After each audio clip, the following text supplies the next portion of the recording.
13 ઉત્પાદન ઉદ્યોગ વિશે સમજૂતી મેળવીએ છીએ। તેની અંદર વિદ્યાર્થી મિત્રો આપણે જે કંઈ એમ કે છે ખનિજ આધારિત ઉદ્યોગો, કૃષિ આધારિત ઉદ્યોગો અને ત્યાર પછી ત્રીજો મુદ્દો આપણે જોઈએ છીએ જે પરિવહન ઉદ્યોગ। તેની અંદર આપણે ગયા લેક્ચરની અંદર રેલવે, સડક માર્ગ એ બંને વિશે આપણે સમજૂતી છે, તો સડક માર્ગના જે વાહનો છે એના ઉત્પાદન વિશે આપણે સમજૂતી મેળવી છે। આજે વાત કરવી છે હવાઈ જહાજ અને જહાજ બાંધકામ ઉદ્યોગ વિશે આજે સમજૂતી છે એ મેળવી છે। ચાલો આજે એના વિશે સમજૂતી છે એ મેળવીએ। જહાજ બાંધકામ ઉદ્યોગ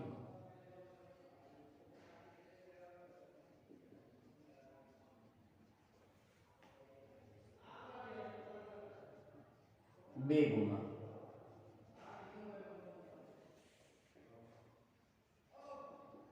જહાજ બાંધકામનો ઉદ્યોગ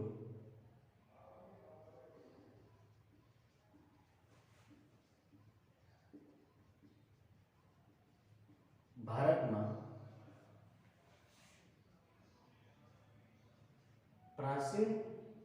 પ્રાચીન સમયથી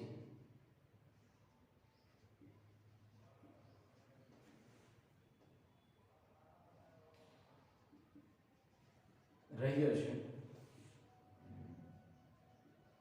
ભારતમાં જહાજ બાંધકામ ના કેન્દ્રો લઈએ તો મુંબઈ છે, માર્મગોવા છે, કોચી છે, વિશાખાપટ્ટનમ, કોલકાતા છે વગેરે, જેમાં મોટા જહાજ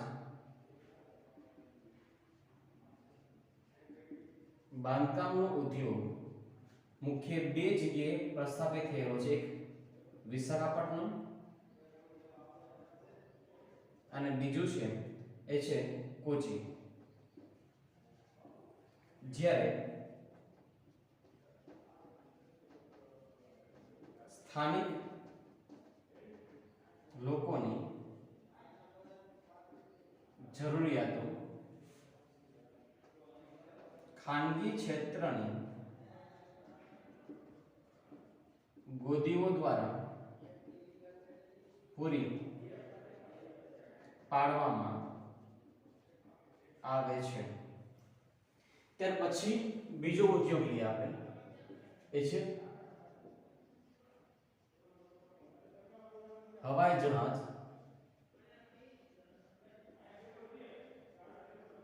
બાંધકામનો ઉદ્યોગ। એ પણ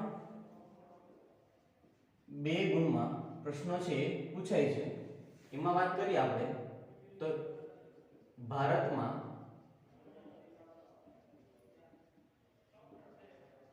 પેસેન્જર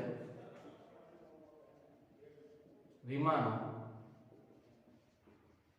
બનાવવામાં આવતા નથી। ભારતમાં હેલિકોપ્ટરનું નિર્માણ કરવામાં આવે છે, તેમજ ભારતમાં સૈન્ય માટેના હવાઈ જહાજ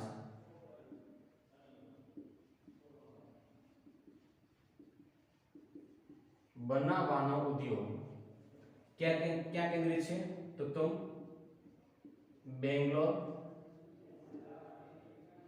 કોરાપુટ, નાસિક, હૈદરાબાદ અને લખનઉ એટલી જગ્યાએ ભારત દેશની અંદર હવાઈ જહાજ છે બાંધકામ કરવામાં આવે છે। તો અહીંયા વિદ્યાર્થી મિત્રો સમજૂતી મેળવી આપણે કે ભાઈ હવાઈ જહાજ અને જહાજ બાંધકામ સમુદ્રની અંદર આપણે જોયેલા હશે કે મોટા મોટા હવાઈ જહાજો છે મોટા મોટા જે જહાજો છે કે જે સમુદ્રની અંદર ચાલતા હોય છે, એક માળ, બે માળ, ત્રણ માળ કે ચાર માળના જે કઈ જહાજો છે, જેને આપણે ક્રૂઝ કહીએ, જેને આપણે શિપ કહીએ છીએ, એવી શિપો છે કે જે અમુક માળની શિપો હોય છે, મોટા દરિયાઈ જહાજો હોય છે, એના બાંધકામ માટેની જે કઈ વ્યવસ્થા છે તે બાંધકામ માટેનો ઉદ્યોગ છે એ પ્રાચીન સમયથી ભારત દેશમાં રહ્યો છે. એટલે કે પ્રાચીન સમયથી ભારત દેશ છે એ દરિયાઈ જહાજ બાંધકામના ઉદ્યોગની અંદર ભારત દેશ છે એ એમ કહેવામાં આવે છે કે પ્રાચીન સમયથી જ ખૂબ જ જાણીતો છે. ભારત દેશમાં એનું બાંધકામ જે કરવામાં આવે છે. આ ઉપરાંત ભારતમાં જહાજ બાંધકામના કેન્દ્રો લઈએ તો મુંબઈ છે, માર્ગો ગોવા છે, કેરળની અંદર કોચીન છે, વિશાખાપટ્ટનમ જે આંધ્રપ્રદેશની અંદર આવેલું છે, પશ્ચિમ બંગાળમાં કોલકાતા છે, વગેરે જગ્યાએ જહાજ બાંધકામના ઉદ્યોગો છે એ ઉદ્યોગનો જે કંઈ ઉદ્યોગોનો વિકાસ છે થયેલો છે. આ ઉપરાંત મોટા જહાજ બાંધકામનો ઉદ્યોગ લઈએ તો વિશાખાપટ્ટનમ અને કોચીનની અંદર મોટા જહાજ બાંધકામનો ઉદ્યોગ છે એ આ બે જગ્યાએ કેન્દ્રિત કરવામાં આવેલો છે. જ્યારે બાળકો આ બધા છે એ જાહેર ક્ષેત્રના છે. અહીંયા જે કંઈ મુંબઈ, માર્ગોવા, કોચીન, વિશાખાપટ્ટનમ અને કોલકાતા આ બધા જગ્યાએ જે કંઈ કેન્દ્રો આવેલા છે એ બધા જ કેન્દ્રો છે એ સરકાર દ્વારા સંચાલિત જે કંપનીઓ છે, બરાબર, કે જેનું હસ્તાંતરણ એટલે કે જેનું સમગ્ર સંચાલન છે કંપની કરે છે. એટલે કંપની એટલે કે જાહેર કંપની કરે છે કે જે સરકાર હસ્તકની કંપનીઓ છે એ બધી કરે છે. ખ્યાલ એવો એ કરે છે. જ્યારે મોટા જહાજ બાંધકામનો ઉદ્યોગ મુખ્ય બે જગ્યાએ સ્થાપિત થયેલો છે, એક છે વિશાખાપટ્ટનમ અને બીજું છે કોચીનની અંદર. જ્યારે સ્થાનિક લોકોની જે જરૂરિયાતો, નાની નાની બોટો છે, નાના જહાજો છે, એ બાંધકામ ઉદ્યોગ લઈએ તો ખાનગી ક્ષેત્રની ઘણી બધી ગોદીઓ દ્વારા આ સુવિધાઓ છે પૂરી પાડવામાં આવે છે. તો આ વાત થઈ ભારત દેશની અંદર દરિયાઈ જહાજ બાંધકામના ઉદ્યોગ વિશેની. ત્યાર પછી વાત કરીએ એ છે હવાઈ જહાજ બાંધકામનો ઉદ્યોગ. તો કે ભારત દેશમાં પેસેન્જર વિમાનો છે બનાવવામાં આવતા નથી. ખાસ સાંભળજો વિદ્યાર્થી મિત્રો કે ભારત દેશમાં આપણે જે કંઈ એક જગ્યાએથી બીજી જગ્યાએ મુસાફરી કરીએ છીએ હવાઈ જહાજની અંદર, એવા પેસેન્જર વિમાનો છે એ ભારતમાં બનાવવામાં આવતા નથી. જ્યારે ભારતમાં હેલિકોપ્ટરનું નિર્માણ છે કરવામાં આવે છે. તેમજ લઈએ તો ભારતમાં સૈન્યો માટેના જે હવાઈ જહાજો છે એ હવાઈ જહાજો બનાવવામાં આવે છે અને એના ઉદ્યોગનો કેન્દ્રો છે કઈ કઈ જગ્યાએ સ્થાપિત કરવામાં આવેલા છે તેમ કહી શકાય કે બેંગ્લોર,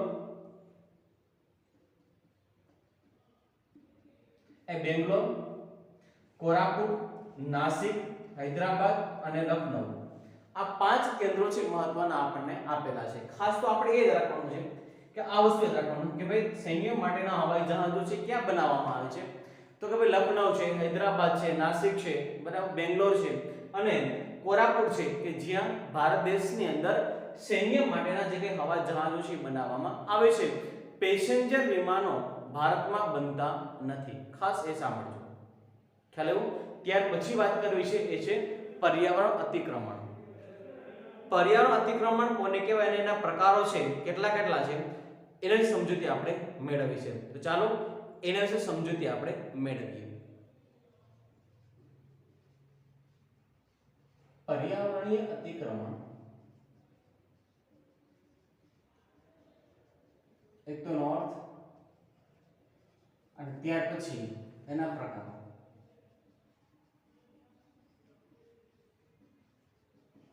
બે ગુણમાં પ્રશ્ન પૂછાતો હોય, બરાબર. તો સૌથી પહેલા લઈએ આનો અર્થ કે પર્યાવરણીય અતિક્રમણ કોને કહેવાય, તો કે પર્યાવરણીય અતિક્રમણ એટલે માનવ સર્જિત પ્રવૃત્તિને કારણે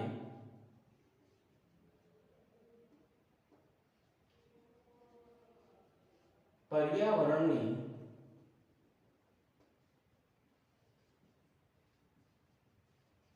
ગુણવત્તામાં ઘટાડો થવો જેને કહેવામાં આવે છે પર્યાવરણીય અતિક્રમણ, બરાબર, જેને પર્યાવરણીય પ્રદૂષણ પણ કહે છે.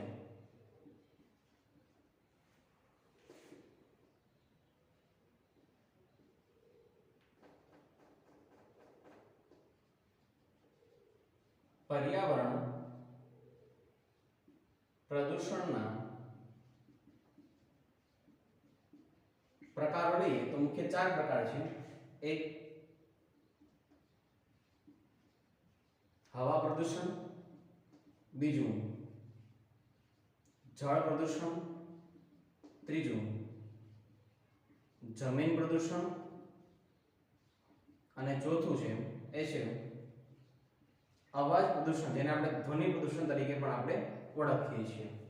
તો એમાં સૌથી પહેલા લઈએ આપણે હવા પ્રદૂષણ.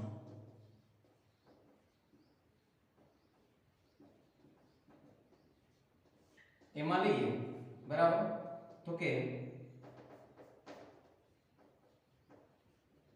વાહનોના ધુમાડા અને ઉદ્યોગોના ધુમાડાને કારણે વાતાવરણમાં એટલે કે હવામાં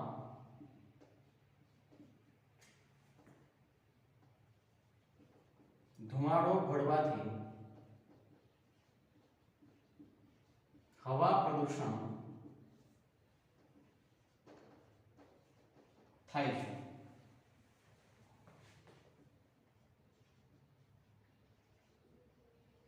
વાહનોને કારણે CO2 વાયુ હવામાં ભળવાથી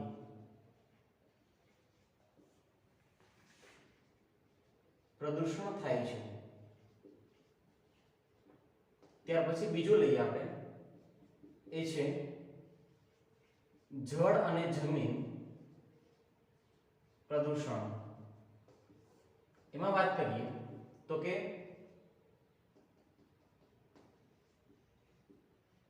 ઉદ્યોગો દ્વારા છોડવામાં આવતું ગંદુ અને કેમિકલ વાળું પાણી જળ કે જમીનમાં છોડવાથી, બરાબર. અને ત્યાર પછી લઈએ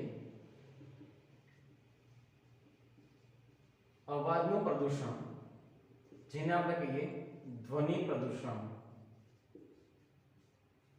તો કે ઉદ્યોગોમાં ચાલતા યંત્રોને કારણે ધ્વનિ પ્રદૂષણ થાય છે, જેને કારણે કાનમાં બહેરાશ આવે છે. તો આ તો વિદ્યાર્થી મિત્રો આ પર્યાવરણીય અતિક્રમણ છે, એ અતિક્રમણનો અર્થ અને એના પ્રકારો એકદમ સિમ્પલ છે. આપણે ધોરણ 5 થી અભ્યાસ કરતા આવ્યા છીએ. શેના વિશેનો? તો કે પર્યાવરણીય અતિક્રમણ કોને કહેવાય એ વિશેનો. પછી ધોરણ 5 થી આપણે ભણીએ છીએ અતિક્રમણ એટલે આપણા માટે એક નવો શબ્દ આપેલો છે, પણ ખરેખર એમ કહીએ કે માનવ સર્જિત પ્રવૃત્તિને કારણે પર્યાવરણની ગુણવત્તામાં જે ઘટાડો થવો, જે ઘટાડો થાય છે એને આપણે પર્યાવરણીય અતિક્રમણ તરીકે આપણે એને ઓળખીએ છીએ, બરાબર. એટલે કે પર્યાવરણની ગુણવત્તા ઘટે. અત્યારે જે માત્રામાં છે પર્યાવરણ અને એના કરતા ઓછી માત્રામાં પર્યાવરણ છે, બરાબર, એ પર્યાવરણની ગુણવત્તા રહે એટલે કે પર્યાવરણને દૂષિત કરીએ છીએ આપણે, બરાબર. તો અહીંયા પ્રવૃત્તિને કારણે પર્યાવરણની ગુણવત્તામાં જે ઘટાડો થવો તેને કહેવામાં આવે છે પર્યાવરણીય અતિક્રમણ તરીકે એને ઓળખવામાં આવે છે. બીજું, જેને પર્યાવરણીય પ્રદૂષણ તરીકે પણ ઓળખવામાં આવે છે. હવે પર્યાવરણીય પ્રદૂષણ છે એને કેટલા પ્રકાર છે? તો 4. હવા, જળ, જમીન, અવાજ. અવાજ એટલે એને ધ્વનિ કહીએ છીએ આપણે. તો અહીંયા સૌથી પહેલા વાત કરીએ હવા પ્રદૂષણ વિશે. વાહનોનો ધુમાડો અને ઉદ્યોગોના ધુમાડાને કારણે વાતાવરણની અંદર આ ધુમાડો ભળે છે. આને કારણે હવા છે દૂષિત બને છે. આને કારણે હવા પ્રદૂષણ થાય છે.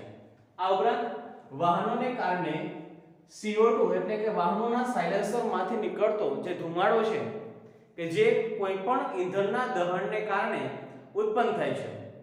જેવું ઈંધણનું દહન થયું એટલે એમાંથી CO2 વાયુ છે એ બહાર નીકળે છે અને એ હવામાં ભળે છે. આને કારણે પણ એમ કહેવાય કે હવા છે એ દૂષિત બને છે, હવાનું પ્રદૂષણ થાય છે. બીજી વાત કરીએ એ છે જળ અને જમીન પ્રદૂષણ. એટલે કે ઉદ્યોગો દ્વારા છોડવામાં આવતું પાણી છે, ઉદ્યોગો દ્વારા જે કેમિકલ વાળું પાણી છે, જે ગંદુ પાણી છે એ જમીન કે જળમાં છોડવામાં આવે તો આને કારણે જો જમીન પર છોડવામાં આવશે તો જમીન દૂષિત બનશે અને એ જળ જમીનમાંથી પાણી નીચે ઉતરશે તો આને કારણે ભૂગર્ભ જળ છે એ પણ હંમેશા માટે દૂષિત બનશે. એટલે કે જળ અને જમીનનું પ્રદૂષણ છે એ જોવા મળે છે આપણને, આને કારણે થાય છે. અને અવાજનું પ્રદૂષણ કોને કારણે થાય છે? તો કે ઉદ્યોગોમાં ચાલતા યંત્રો, ઉદ્યોગોની અંદર મોટા મોટા યંત્રો ચાલે છે, એ ઉદ્યોગોમાં ચાલતા યંત્રોને કારણે ધ્વનિ પ્રદૂષણ છે એ થતું આપણને જોવા મળે છે. જેને કારણે કાનની અંદર હંમેશા મોટા ભાગ કહી શકાય એક સમય એવા હોય છે વિદ્યાર્થી મિત્રો કે કાનની અંદર બેરસ આવી જતી હોય છે. તો આ વાતથી પ્રદૂષણ એટલે કે પર્યાવરણીય અતિક્રમણ, અતિક્રમણ એટલે જેને ગતિ ન હોય એ બધા અતિમાં સમાવેશ થાય. એટલે કે આપણે એટલી હદે પર્યાવરણને નુકસાન કર્યું છે કે જેને કારણે પર્યાવરણનો અનેક રીતે આપણે નાશ કર્યો છે કે જેને કારણે આવા બધી સમસ્યાઓ, આ બધા પ્રદૂષણો છે એ આપણને જોવા મળે છે, જેને કહેવામાં આવે છે પર્યાવરણીય અતિક્રમણ. હવે આપણને વિદ્યાર્થી મિત્રો પ્રશ્ન એવો થાય કે ભાઈ અહીંયા શું કામ આપણને આ મુદ્દો મૂક્યો? કારણ કે એટલા માટે વિદ્યાર્થી મિત્રો કે આપણે જે કંઈ ઉદ્યોગો વિશે ચર્ચા કરતા હતા અને ઉદ્યોગો ના વિકાસ દ્વારા ઉદ્યોગો છે એની શરૂઆત થવાને કારણે, ઉદ્યોગોનો વિકાસ થવાને કારણે એની સામે સૌથી મોટો પ્રશ્ન આવશે એ છે પર્યાવરણની ગુણવત્તા જાળવવાનો. આજે દરેક ઉદ્યોગો છે એ દરેક ઉદ્યોગ સામે સમસ્યા છે. કઈ સમસ્યા? તો કે ભાઈ એ પોતે જે કંઈ ઉપયોગ કરે છે, બરાબર, કાચો માલ છે કે વીજળી છે કે બીજા અન્ય કોઈ ઉત્પાદન પ્રક્રિયામાં સમાજ થતા જે કંઈ સાધનો છે એ બધાનો ઉપયોગ કરે છે, પણ એની સામે આજે આપણે પર્યાવરણનું ધ્યાન રાખતા નથી. ખરેખર જો પર્યાવરણનું ધ્યાન રાખવામાં આવશે તો જ એ પર્યાવરણ છે એ ટકી શકશે. એટલા માટે અહીંયા પર્યાવરણ અતિક્રમણ વિશે અથવા પર્યાવરણીય અતિક્રમણ વિશે આપણે સમજૂતી છે એ આપેલી છે. તો આજે વિદ્યાર્થી મિત્રો આજે મુખ્ય 3 પ્રશ્નો વિશે આપણે સમજૂતી મેળવી. એક પર્યાવરણ અતિક્રમણ કોને કહેવામાં આવે છે, પછી હવાઈ જહાજ બાંધકામ ઉદ્યોગ અને દરિયાઈ જહાજ બાંધકામ ઉદ્યોગ વિશે. તો આજે આ લેક્ચરની અંદર અહીંયા સુધી રાખીએ છીએ. આવતા લેક્ચરની અંદર આપણે આ પાઠ છે પૂર્ણ જાહેર કરશું. માત્ર એક જ પ્રશ્ન આપણે જોવાનો છે. ચાલો આજે અહીંયા સુધી રાખીએ. અસ્તુ, જય હિન્દ.